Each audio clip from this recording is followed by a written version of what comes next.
ესპანეთის უფლებადამცველი ორგანიზაციის კამინანდო ფრონტერასის მიერ 26 დეკემბერს გამოქვეყნებული ანგარიშის მიხედვით 2024 წელს ზღვაში დაიღუპა 10,000-ზე მეტი მიგრანტი, რომლებიც ესპანეთში გადასვლას ცდილობდნენ.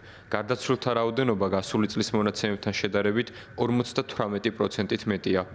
ორგანიზაციაში აცხადებენ, რომ მათი მონაცემები მიგრანტთა ოჯახების მიერ მიწოდებულ ინფორმაციასა და გადარჩენილთა შესახებ ოფიციალურ სტატისტიკას ეყრდნობა. მიგრანტების უმეტესობა დაიღუპა ეგრეთ წოდებულ ატლანტის მარშრუტზე, რომელიც მსოფლიოში ერთ-ერთ ყველაზე სახიფათოდ მიიჩნევა.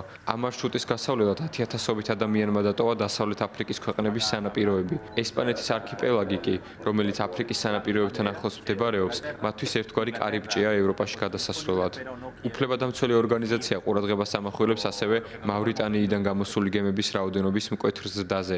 იმ მიგრანტებისთვის, რომლებსაც კანარის კუნძულებზე სურთ გადასვლა, გამგზავრების მთავარი პუნქტი ახლა სწორედ მავრიტანიაა.